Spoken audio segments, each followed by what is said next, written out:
Digest this.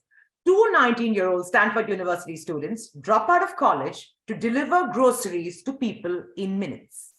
Most of us would laugh and scoff at this proposition, but today these boys are the founders of the very popular quick commerce platform Zepto. Adit Palicha and Kaivalya Vora, the founders of Zepto, launched this platform during the pandemic in 2021. And in just 9 months, the startup has reached a whopping valuation of $900 million, almost ready to reach the unicorn status. A big hello and a very warm welcome to Brand Equity with me, Sonali Krishna. And I'm personally very excited to be interviewing both Adit and Kaivalya on the show today. Well, thank you so much, both Adit and Kaivalya. A pleasure having you on Brand Equity. I'm super excited because I am a loyal Zepto user as of now. So I can't wait to even throw some of my personal questions at you. But lovely to have you. It's wonderful to be here. Thank you so much. And we appreciate the feature. Okay, so first up, let's start from the very beginning, right? There are lots of reports on how you dropped out of Stanford and you started this, but I'm very confused. At 19, how are you at Stanford? So essentially, we had just gotten into Stanford, late 2019, early 2020, and we were beginning the process of, starting classes there. We'd already taken some of the initial webinars to get, over the line. And we were supposed to be part of the September 2020 batch that would have graduated in March or April, May of 2024. Yeah. And so that was, what the journey was looking like. But then the pandemic hit. We found ourselves back in Mumbai. And that's when we said, oh, where were you before? So we were in Dubai heading to California for university. Oh. That's where both Kaivalya and I did our high school there. Yeah. Studied in Dubai, but most of our family, even for Kaivalya, grandparents, aunts, uncles are all here in Bombay, and so yeah, it was pretty frequent. I think 3 months in a year was spent in Bombay, still growing up. Yeah, and I think for us, we in the midst of the chaos of the pandemic, found ourselves back in Bombay, and that's when we took a step back and said, hey, either we're going to go through a year of painful online classes, and we tried some and they were terrible, or we could take a year and really just experiment with a few problem statements that we were excited about solving. And as two bachelors, staying in Bombay alone, the biggest problem statement in the first lockdown was groceries. And so that's when we said, hey, why don't we throw ourselves at that? Because we felt it. Most of our offline options around us were shut down. Online options were taking 7-8 days to deliver during the first lockdown. And we know our neighbors felt that pain as well. And so we said, let's just try to solve something and see if we can make something productive out of a year. So you're saying this thought randomly came when you suffered the fact that you were not getting groceries? Yeah, I mean, it was a fairly big pain point to have to wait 7 to 10 days for groceries in the first lockdown. And also, we spoke to our neighbors, many of whom were fairly elderly, right? And said that, okay, look, it's a massive pain point. And that's when Kaivalya and I began initially delivering ourselves and then slowly scaling a local delivery service for groceries. But the idea was to take a year off college and then try to solve something in the meantime, learn from building, and then rejoin Stanford at the end or towards the end of 2021. But by the time that rolled around, the product had already gotten a lot of scale, and we said, let's pursue this instead. Yeah. Okay, so tell me, we've all been 19. I wouldn't have the confidence ever to say, okay, there is a need in this market, let me jump into it. What gave you the confidence to do something like that you could actually execute something like that, especially when you schooled in Dubai, right? So you're not really familiar with the contours of the country. And thirdly, where do you get the funding from? Yeah, so on being familiar with Mumbai, I do transparently think that's a fairly inaccurate assessment. We were both pretty comfortable with Mumbai, having spent a couple months a year here every year, and I think now we've lived in Mumbai for almost 3 years, and Kaivalya also spent a good chunk of his childhood growing up here. And so I think we were fairly comfortable with Mumbai. In fact, the only reason why we weren't staying with our family back in the first lockdown is because they were, fairly old. We didn't want to expose them. And so we decided to stay alone, right? That's number one. In terms of So I think obviously giving us a little bit more credit than is due, we didn't really come with this mindset, let's take a market by storm and let's create a large product and company. The idea was more, hey, why don't we, our neighbors around us have this problem, we have this problem, we love building, why don't we just experiment and try to solve a problem statement? And then that was something that, in our neighborhood started getting traction, started scaling to a few other areas in Andheri, in Mumbai. And then, slowly became something we said, wow, if we can really focus on perfecting the customer experience, this can be a really fantastic business model, because it seems like there's a huge gap in the way people are buying groceries today. And so, yeah, it never spawned from the objective of building a large company. It was more so just, two guys that were excited about building, that wanted to solve a problem for folks around them.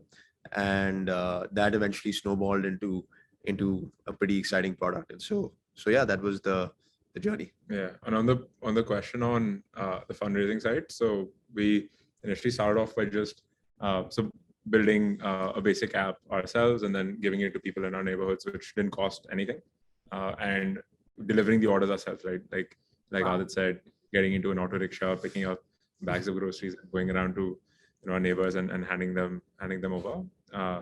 Became pretty clear a couple of weeks in that this was going to be pretty interesting. And so applied to Y Combinator, right? The startup accelerator, ended up getting into their winter 2021 batch, the Jan to March batch. And so that was sort of the first capital that we were able to raise. And then it sort of took off from there. Wow. Along with a few other angel Yeah. investors in the YC network. So yeah. Okay, so no parent funding here. I mean, I think my dad told me to get lost. Yeah. So we didn't really take any money from our parents, unfortunately or fortunately. Yeah. Yeah, always fortunate not to take from them. Otherwise, if you fail, they'll come to get you. Awkward at dinner table. But having said that, okay, so I've got that. So, and now you are expanded into about 8 cities and also looking at expanding within each city across PIN codes, right? Because I, as a user, I use Zepto almost every day, 3 times a day. And I know that they're available in, some zip codes and they're not available in some PIN codes. So what's the current expansion as of now? Yeah, I mean, we're currently live in all major cities in the country: Mumbai, Bangalore, Delhi, Gurgaon, Noida, Hyderabad, Chennai, Pune, Kolkata. Obviously, in places like Kolkata, like Delhi NCR, like Pune, there are lots of areas that we're still expanding into. And I think right now, over the next couple of quarters, we're indexing on expanding into the markets that we're live in, like Kolkata, like Pune, and Delhi NCR, and then also going further into tier 2 and tier 3 cities, because we're seeing some very encouraging early results from that. And so yeah, that's currently the journey over 2023. Okay, so it's a crowded market now, right? We have quick commerce seems to be trending and good for all of us as customers because things are really convenient. But your promise is particularly interesting because of the 10-minute promise, right? And we have noticed the delivery time. It is very impressive. However, I wonder how you manage it. So can you take me through the process, your logistical process? It must be very hard to get delivery on time and fulfill your promise. And you have other players who are promising the same, but the delivery is not 10 minutes. It takes close to 30 minutes for a delivery. So how are you managing this? Sure. So it's a combination of multiple things, right? I'll maybe first walk you through what actually happens when you place an order, and that step by step. So that should hopefully explain the process. So it starts off by actually designing our network, right? Deciding which dark store or micro warehouse should open. So for example, if we want to cover a market like Powai, where in Powai should that dark store be, so that it is close enough to the majority of customers in Powai. So let's say we have XYZ inventory that's there in this dark store, and you're a customer, you're adding items to your cart, you go to the cart page, you go put in your Google Pay PIN or whatever and make your payment, right? From that point onwards, immediately that order is assigned to a packer within the dark store. The packer has a handheld device, they get navigated through the most optimal path, right? Taking them where to go, telling them where to go, what to pick up, what to scan, what to put in the bag. That whole process, from the time they start packing until everything is ready in a bag, scanned, takes about 60 seconds. So within about a minute, the entire order is sort of ready to go. How is that even possible? Really? 60 seconds? Yeah, 60 to 90 seconds. I think the way that it works, like Keval was mentioning, right? It's a combination of some pretty interesting technical processes that KV and team have built out, and also on the operational side, everything from how the dark store has been designed, working with the partners that we have there to build out, the pick parts, the handover stations, all the operational of it, just optimizing it for maximum speed and efficiency. So there's no silver bullet to say, hey, it's possible in 60 to 90 seconds because of robots, right? It's actually just a function of lots of tiny improvements that we've made along the process. So it's taken a while, but it's been perfected. So yeah, once, because all these, once it's actually picked up in 60 to 90 seconds, because all our delivery partners, like Kevala mentioned, are stationed in a network that's fairly close to dense population clusters, we're able to get this fast delivery done in a relatively short, in a pretty reliably, because we have relatively short distances, right? The average distance of a Zepto delivery is 1.7 kilometers. And so even for a delivery partner to travel 1.7 kilometers in 7-8 minutes, right? We're talking about, even worst case scenario, 20 to 25 kilometers per hour, which is very reasonable for a biker on most Indian roads. And so yeah, I mean, I think that's basically the way it works. It's the network design that helps us get close to dense population clusters, and it's that efficient pick, pack, and dispatch system that helps us get products in a bag ready for customers in 60 to 90 seconds. Yeah. Okay. And why is it that other players can't do it? I mean, what is so sophisticated about your model that there is no replication by other players, and they're all big players? Look, I think obviously, they're all operating with their own business philosophy on what they want to invest in and optimize on. So I can't really comment on what they're doing. I know there are folks that are also pushing, for 10 minutes, and some of whom, if I'll add, are doing it reasonably successfully. But from our point of view, we really don't know what's happening underneath the hood of the other folks in this market. But I'm sure they've got a deep rationale on how they're building their business. So. But I have to say, many quick commerce businesses are today shifting away from shorter deliveries just to tackle losses. But you seem to be challenging the model and saying that it can be profitable. I believe some of your dark stores are on their way to profitability. Yeah. So explain to me how that's happening. How are you having enough volume in that particular dense area for you to turn a dark store into becoming profitable? Yeah, it's a great question. And look, for us to give you a sense on the economics of the model, right? I feel like our friends at the media have been fairly interested in this. And so, we're in a position where we have quite a few of our mature dark stores turning fully cash flow positive, right? And actually, within the next quarter or two, we should have a few hundred that are in that cash flow positive zone, right? And the best thing about that is, if you look at most offline alternatives, right? Obviously they operate with different business models and different structures. But if you look at offline supermarkets, right? The average time it takes. No. If you look at like the larger scale, modern trade. Larger scale formats, right? The time it takes for a new facility to turn profitable is on average 18 to 24 months. If you look at Nielsen's data, right? Directionally. For us, we're sitting in a position where our dark stores are turning profitable faster than that. And so we're feeling quite good. Not only have we scaled from 0 to thousands of crores in annual sales, but we're doing it while our mature dark stores are turning profitable even faster than some of the folks in modern trade. Now, obviously, it's a different model.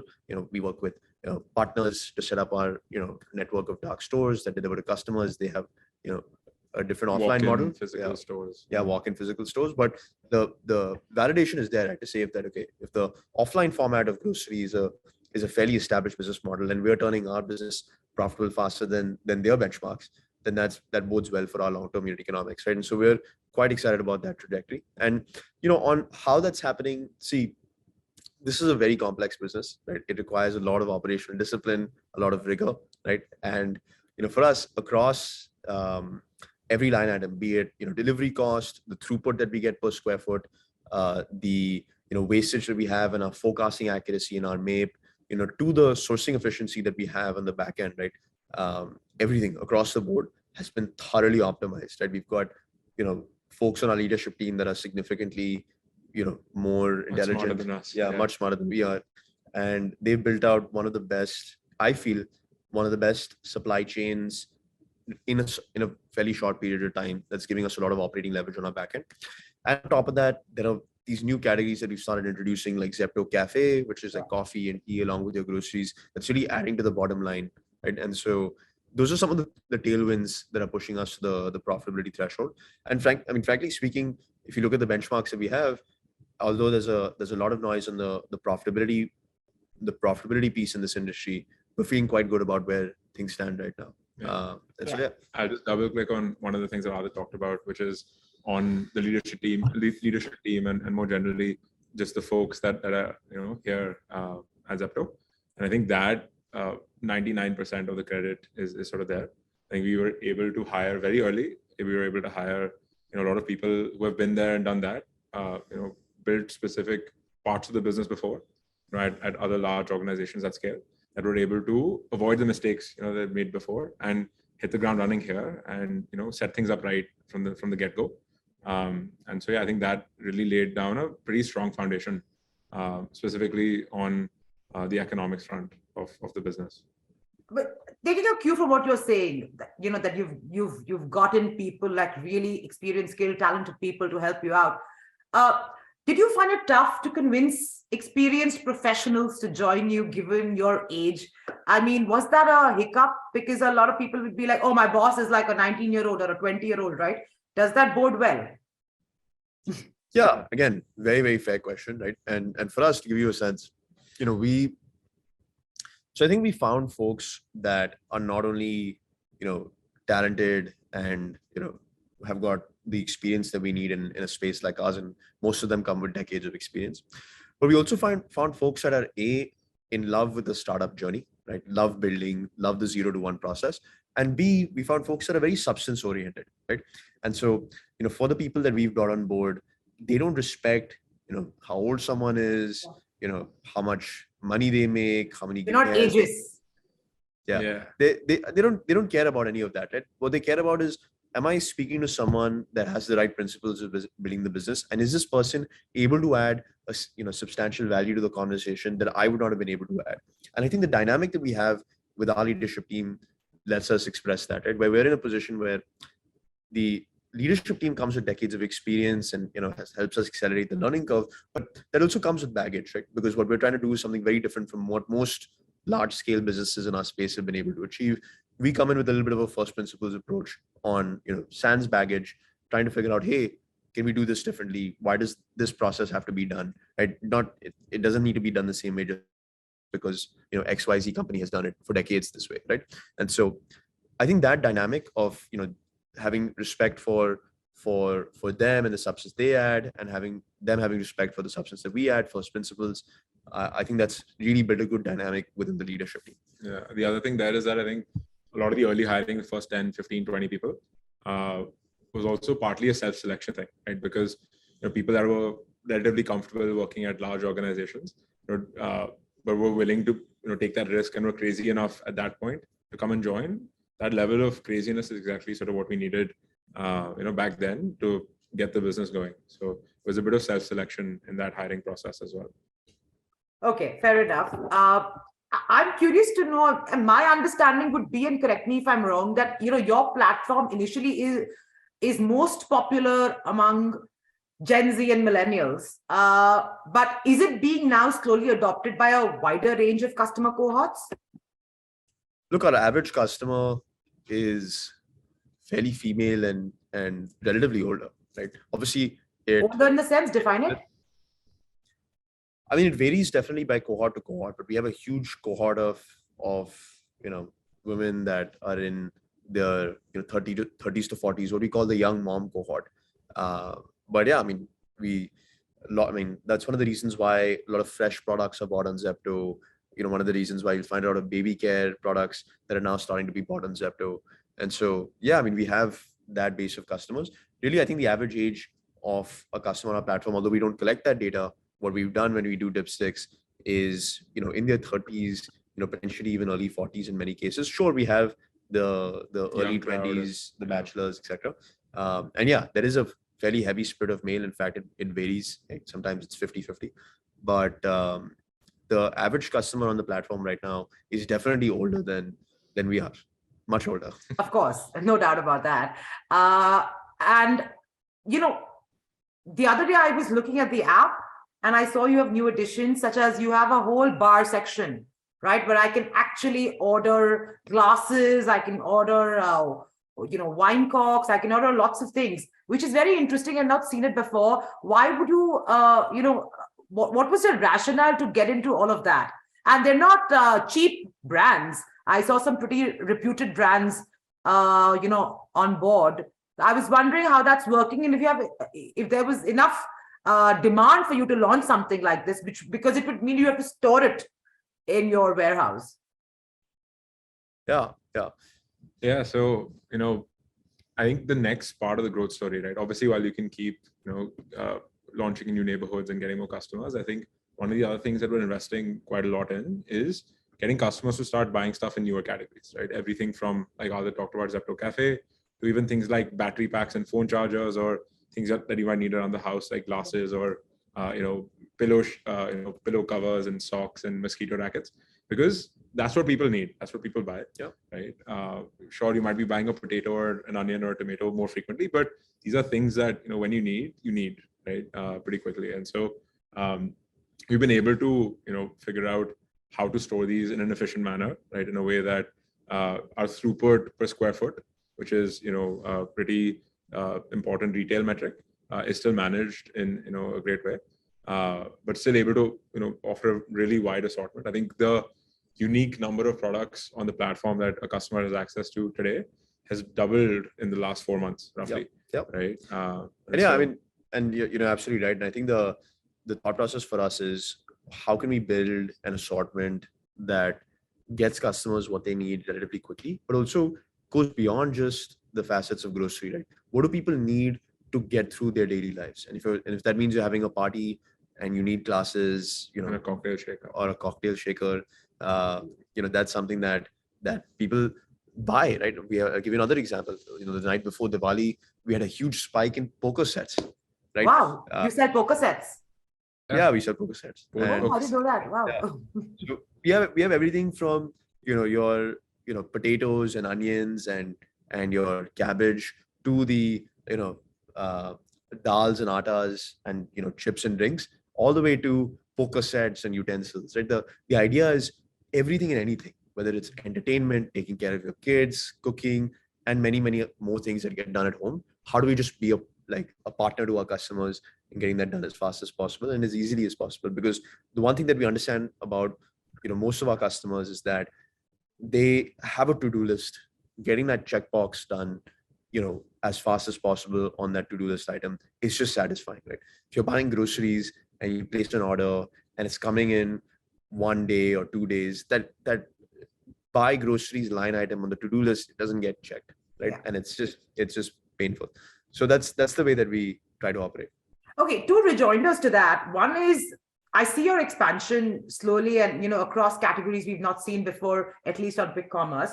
Are you doing that basis the demand you're sensing, or are you putting it out and hoping to create demand? The former. So what we do is, if you want to experiment with, let's say, a new category or new products, we launch them in one area. Let's say, for example, Bandra in Mumbai, or even let's say Andheri East is another example, right? We launch it there, we'll get validation. Okay, customers are liking this. Let's scale this across Bombay. And then we launch it, for example, in Delhi, we launch it in Karol Bagh, or we launch it in Gurgaon, one of our dark stores there, and we'll see the response, and then we'll slowly start scaling it from there. So it's very much just sensing the demand and experimenting with what works and what doesn't work. And we're trying now slowly to customize assortments based on what people are buying in the neighborhood.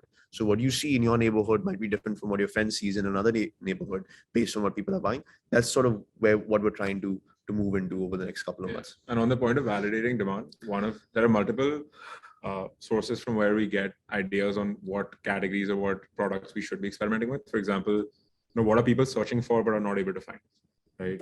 And aggregating that. If a lot of people are searching for a particular brand or a particular product, like a cocktail shaker, for example, then maybe that's something that's worth adding to the catalog, right? Yeah. Or looking at what data from offline retail and 4 or 5 other places, and then taking a call on what we should experiment with. Sure. And what about discoverability? Because the product may be there, but the customer has to discover it. And so unless you're a very intense Zepto lover and you're constantly checking on the updates, how do you ensure that the customer knows it's available? Yeah, sure. So that is one of the major problem statements that we're working on for this quarter, right? Because like I said, in the last 3-4 months, the assortment has exploded, right? Doubled in size. And building association, right? Getting people that otherwise, when their phone charger would break, would not traditionally think that, oh, I can think about getting a phone charger on Zepto. How do we build the perception that try searching for it? There's a pretty good chance that you'll be able to find whatever you need on the app. That is a major part of how the product, the actual app itself, is evolving to enable that discovery. The solution will come in 2 parts, right? One is the app itself, which is the major chunk of it, right? Which is how easy you make it to find products, and how do you actually provide that discoverability for newer categories. The other part of it is also offline, right? Off the app, right? Within our marketing campaigns, within all of the marketing collateral that we sort of use. And so it's a mix of both of those things, right? But that has become a major focus as the number of categories and number of SKUs has expanded. Sure. And can you give me a sense of the average order value currently on Zepto? Yeah. So look, it's a fairly important internal metric, and so we don't give out absolutes in case they get benchmarked in the industry. But I can tell you it's a couple hundred rupees. And yeah, I mean, I think most people Couple are of buying. hundred being about 200 odd. No, more than that, right? But I appreciate the push there, but significantly more than that. We're sitting in a position where people are buying between 5 and 8 items an order, right? And so yeah. So there are several reports on an average order size, and broadly it is currently we're looking at about between like about 400 to 460 bucks, which is what the average quick commerce cart is looking like. And if you juxtapose that with, let's say, a Bania, right, who's also become quite smart these days. He is also on WhatsApp. You just WhatsApp him and he delivers it to you also in minutes. So my point is, and that average order value is about 1,000 bucks. So there is a difference. The scope of growth is definitely there. My point is, I'm assuming your next level would be for people to also make large orders, which is stocking up orders. Is there a plan for that? For example, Swiggy is already looking at hiring like rickshaws and doing these big deliveries so that, the big deliveries don't go to the other players and comes to e-commerce, right? So are you looking at these, large order ticket purchases? Yeah, look, I mean, definitely customers ordering more on their baskets, it's a growth lever, it improves our P&L. So it's important. Not the only lever though. I think most folks that I've spoken to outside in have the misconception that the only 2 levers that exist in profitability of this business is delivery cost and average order value. It's actually, unfortunately the P&L is a lot more complex than that, as I've learned over the course of this year and a half. And so there's a lot of other levers that are as important, the commissions and margins you're making, the wastage that you have, etc. But average order value is definitely critical for us and one of the levers that we're trying to pull and move over the next couple of months. For us, I think our philosophy is, people ask me all the time, Adit, I mean, right now, like when people ask me about profitability, or even before we had dark stores that were actually generating cash, they would say, Adit, how are you going to convince customers to pay for your service? I said, look, that's the wrong question. The right question is, how do we build a service that's efficient enough to deliver the way customers want profitably, right? And so we look at customers in baskets saying, okay, customers are ordering in a certain way. Obviously, there are some things that we want to optimize on to try to encourage them to increase that. But fundamentally, the problem statement is ours, right? How do we make more money with the way customers are behaving today? So, yeah. Right. Would you have a sense of how much quick commerce contributes today in the overall retail space? I mean, it's in the thousands of crores, probably tens of thousands. As a percentage. I wouldn't have that top of mind. It's still a long way to go. I would Yeah. like Long you way to to go, estimate right? I don't think it's very Top- significant. Overall in the grocery. metros. Even in the metros, it's probably like No, it's, I mean, no, in the metros, it'll be basis points. I mean, it's like, it would like, It's like in terms really of the small. overall grocery opportunity, it's like it's still tiny. basis points, like 5 bips, 10 bips, 20 bips. Grocery is so big, right? You can build a tremendously large business. So yeah.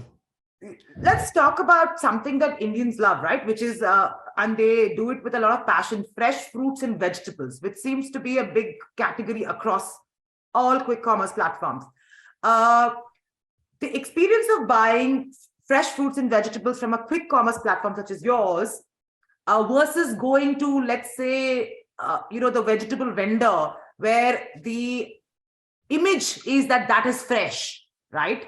How are you overcoming that? And how would you rate and critique your own quality of fruits and vegetables? Yeah, look, so I think we're in a position where if you look at our customer satisfaction scores and our repeat rates on fresh fruits and vegetables, we're seeing some very, very high numbers. I think we're frankly, not to sound bombastic, but given the data that we have, I think we're sitting in a position where we're one of the best places to buy fresh fruits and vegetables right now in the country, and one of the best, at least in terms of scaled up players. And that's reflecting in the data.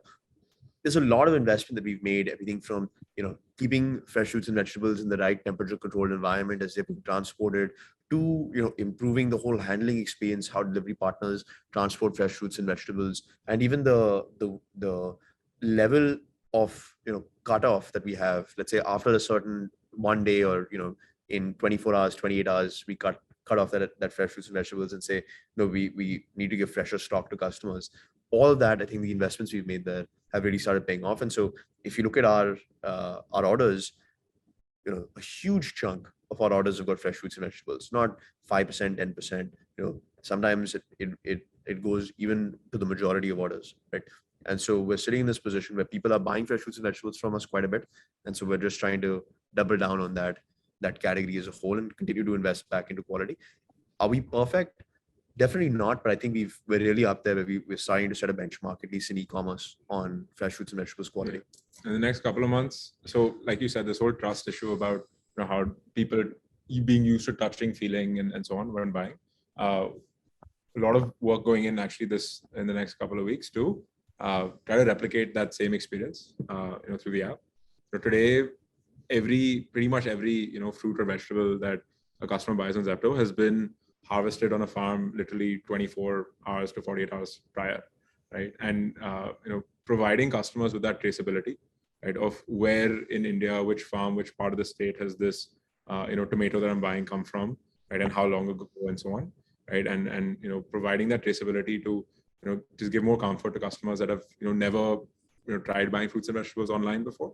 A lot of work going in there on the product as well. Another thing is that I believe that your cash burn is reducing every month. And I believe you have stated that you have several years of runway. How is this happening at a time when tech startups are increasingly laying off employees to rein in costs? How is it that your model seems to be showing signs of green shoots? So, to answer your question, obviously, this is definitely a difficult time for tech companies, and capital will continue to be hard to come by for potentially the entirety of 2023 and beyond that. And so for us, we've just been really focused on trying to drive as much operating leverage as we can. This is not a set it and forget it business. It's more of an execution business where you have to come in day in and day out, fight for every paisa, fight for every basis point on contribution margin. So we've been trying that as much as we can, and really the discipline that we've tried to build, fiscal discipline we've tried to build in this company, has been, I think, fairly successful, that effort. And so I think we're sitting in a culture where we've got a lot of fiscal discipline. We're sitting in a culture where we've pushed as much as we can on driving operating leverage, and that's given us quite a lot of leeway. Does that mean that there are no challenges that we're facing? That no, I think most, if not all, startups definitely are not out of the woods in this environment. But does that mean that we are in a much better place than we were a year ago, and much better place in this industry? I think we definitely are in terms of efficiency and economics, and we'll continue to double down and say, okay, if I'm saving X crores in cost efficiency, can I reinvest that X crore in growth, right? Because I've just saved it in cost efficiency. And because I'm growing more as a result of that investment, I'm getting better and better throughput, that lets me sweat my fixed cost assets even more. And that gives me even, further reduction in costs, which continues the cycle, that I can take that cost saving and reinvest it back into growth. And so we're trying to implement that flywheel, and hopefully it'll work out. Yeah, I think that's probably been the biggest difference. Is a lot of people treat growth and profitability as two sort of separate ends of a spectrum where you can have one or the other, but not both. But like Adit said, the focus has always been, how do we just constantly reduce the cost of fulfillment further and further, right? And let's say our cost of fulfillment comes down by 2-3%. Let's pass that back to the customer as a discount, or use that to acquire more customers, or pass that on to the delivery partner, right? The intention is not that the discounts that you as a customer have on Zepto today will come down over the next 12 months, but instead should keep increasing, right? As we get better and better and more efficient. Or similarly, the amount that a delivery partner is making should keep increasing over the next 12 months as our efficiency gets better and better every month. Wow, good for me.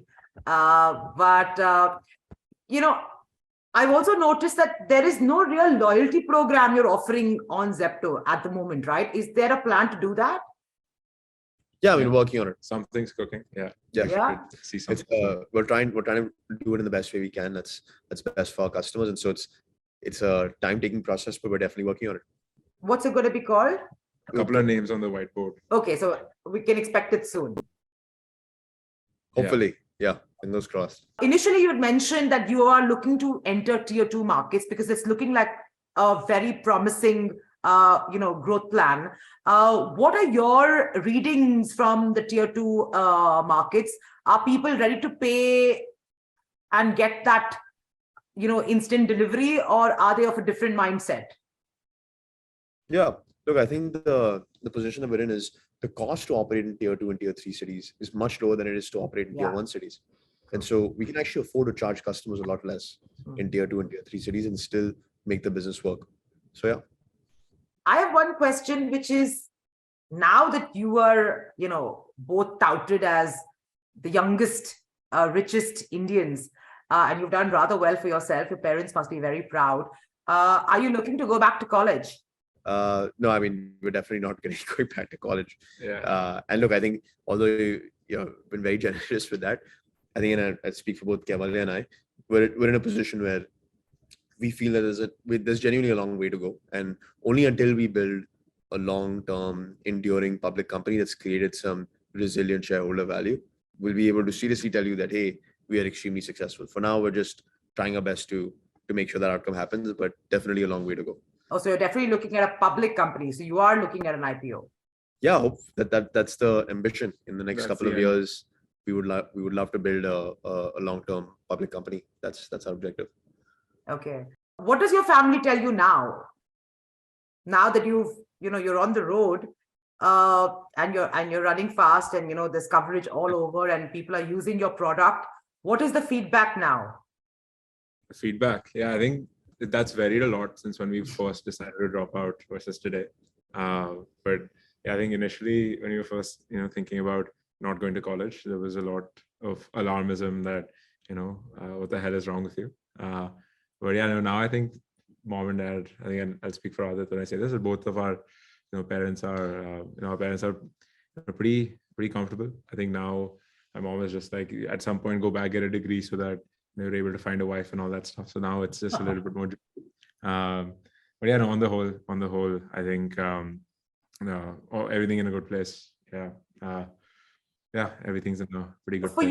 For both of you personally, right? For two boys to have thought that they were going to college but decided to start a business and has done so well. How has it changed you personally? You've got success very early. When you're so successful so early, right?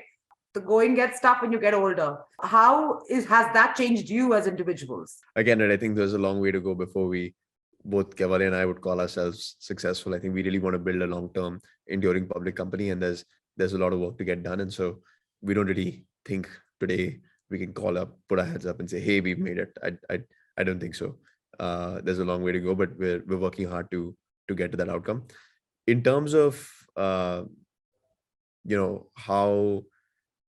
this has affected us, I think obviously building a company and being responsible for, over 1,000 folks in the corporate team and 3,000, the tens of thousands of folks on the ground, delivery partners that are doing the real work every day, right? It's humbling. And I think for us, we've, as, as two people that were, in their teens when we started this, and now both of us are 20, I think we've obviously had to, just mature a lot quicker and go through, I feel, 2 decades of work experience over the past 2 years, right? In terms of how crazy this journey has been. And yeah, I mean, it's been humbling. I think we've been able to mature quite a bit, and we've been lucky enough to surround ourselves with what I feel is one of the strongest leadership teams in internet India today, at least, amongst the startups of our stage, that we've really just been able to learn from every day and build better principles. And so it's definitely helped us mature. It's helped us learn. And yeah, it's also, on the road ahead as folks are older, I think Kevin and I are going to be building this for quite some time, and that's the benefit of youth. So yeah. If I had to ask you, what do you look and foresee as your biggest challenges going forward, what would they be? Yeah, I mean, our biggest challenge would probably be continuing to execute the way that we have. If we, like I mentioned, this business is an execution game daily. If we drop the ball, right, the trajectory will not be as solid as it is. And so we've done well. We've gotten to this position. We've executed with discipline, and we've built out some pretty good unit economics as a result of that, and a pretty good growth story as well. Now we need to take that to the next level and continue leveling up that execution. So yeah, just continue to scale the company, continue to improve unit economics. Will be tougher and tougher as the numbers get larger and as we get closer to being profitable at an overall company level. And so, yeah, I mean, I think that's just what we are doing right now on a daily basis. So just continuing this trajectory itself will be quite a challenge, but we're excited. I think what's got us here has been the heads down execution. And so I think what's going to take us to the next level will be exactly the same. And so that's what focus is. For a lot of people who are watching this interview, especially, young boys and girls who look at you and feel inspired by the story, what would you say to them? What would I say to them? I don't know. I think, I